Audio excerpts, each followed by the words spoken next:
3D spausdintuvai ir nardymai. Niekad nespausinkit šitų gaminių, jie gali sužaloti jūsų sveikatą ir netgi nužudyti.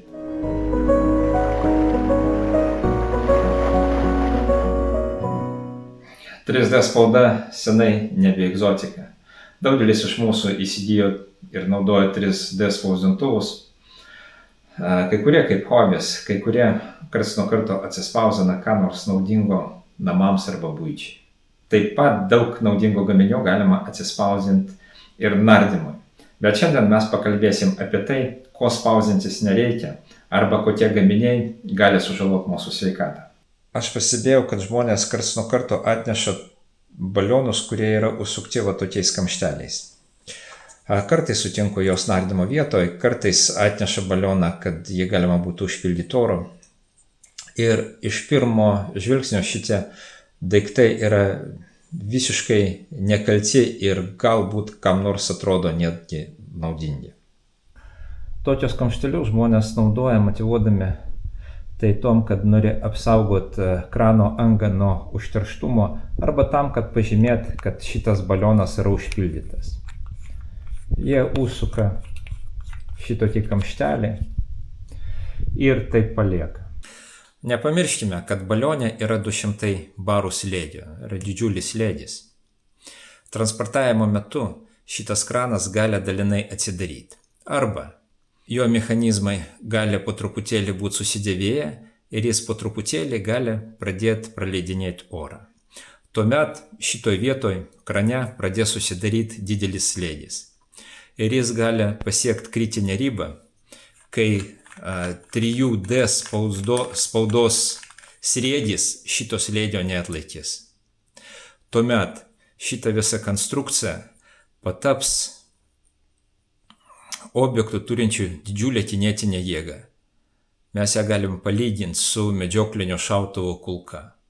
Toks kamštis išskriejęs iš šito krano su tokia didžiulė kinetinė jėga žmogų narą gali sužalot ir gali netgi mirtinai sužalot. Kai kurie gali pasakyti, kad būna tokių kamštukų, tad noriu atkreipti jūsų dėmesį, kad tokiuose kamštukuose būna visą laiką tokia skylutė, anga, kuri skirta tam, kad jeigu pradėtų kauptis slėgis, jisai galėtų pasišalinti. Atmatot, čia yra vienas kamštukas ir čia ta anga tiesiog jinai laikina uždaryta su tokio laikino kamšteliu. Čia jau jinai yra išliekusi ir vat matosi šviečia skylutė. Tai jeigu mes su tokio kamšteliu uždarysim, tai iš principo nieko neatsitiks. Galim biškį pradaryti slėgį. Mes girdim šnipščią, bet nieko baisaus neatsitinka, kadangi tam orui yra, kur jis galėtų pasprūkti. Jeigu mes šiaip norim pažymėti, kad šitas balionas yra pilnas, tai mes galim pasinaudoti labai paprastu būdu, kurį nuo senų seniausia naudoja narai. Tai tiesiog imam gabaliuką izoliacinės juostos ir užklijuojam tą angą. Va taip. Ir tada mes niekad nesumaišysim pilną balioną su tuščiu balionu. Jeigu mes norim būti labai ekologiški, mes galim pasinaudoti va tokia statybinė popierinė juosta. Bet kartais, kai mes keliaujam ir žadam nerti truputėlį toliau nuo namų, yra labai svarbu, kad kelionės metu transportuojant kranas atsitiktinai neatsidarytų ir mes neprarastumėm savo dujas. Tokiems atvejams aš naudoju specialius kamščius, na taip pat jie atrodo. Ir šitie specialūs kamščiai, jie pagaminti iš plieno ir jie turi apsauginius vožtuvus.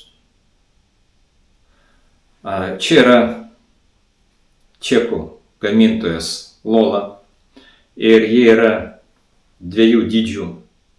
Šitas skirtas balionams, kurie turi 200 barų. Šitas skirtas 300 balionui. Ir kaip tas dalykas veikia.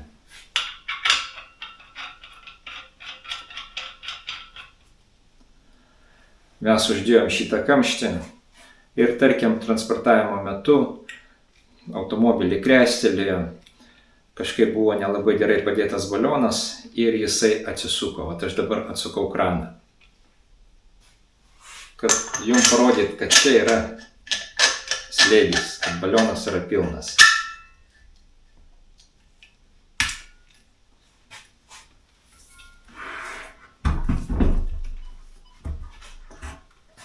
Pasižiūrėkite, 200 barų.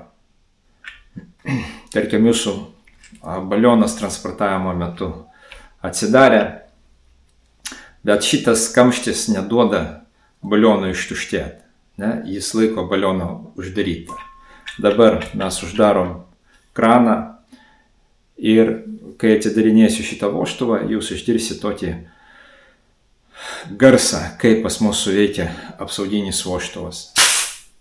Va, slėgis išėjo, kranas nusiorino, aš jį dabar atsuku ir pas mane balionas išliko pilnas. Kaip minėjau, jie būna dviejų dydžių, 300 balionui, 200 balionui, bet čia yra rimtas testuotas daiktas, būtent su tokia paskirtim.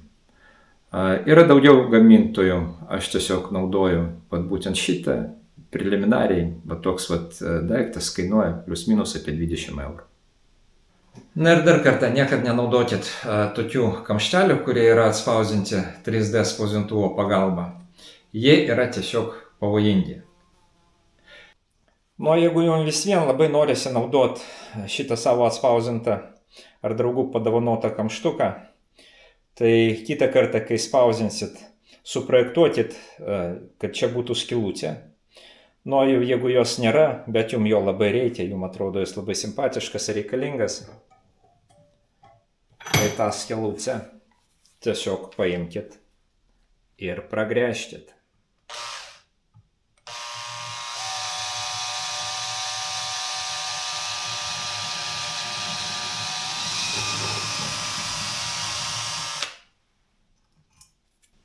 Saugumas yra prioritetas numeris 1. Ir ten, kur mes turim aukštą slėgį, aš primiktinai rekomenduoju naudoti sertifikuotus daiktus, kurie skirti tam, kad šitą slėgį atlaikytų. Taigi šitas kamštukas keliauja į šiukšliadėžę, o sekantį kartą aš papasakosiu apie naudingus 3D gaminius, kuriuos aš naudoju savo nardyme. Saugių nerimų ir iki sekančio.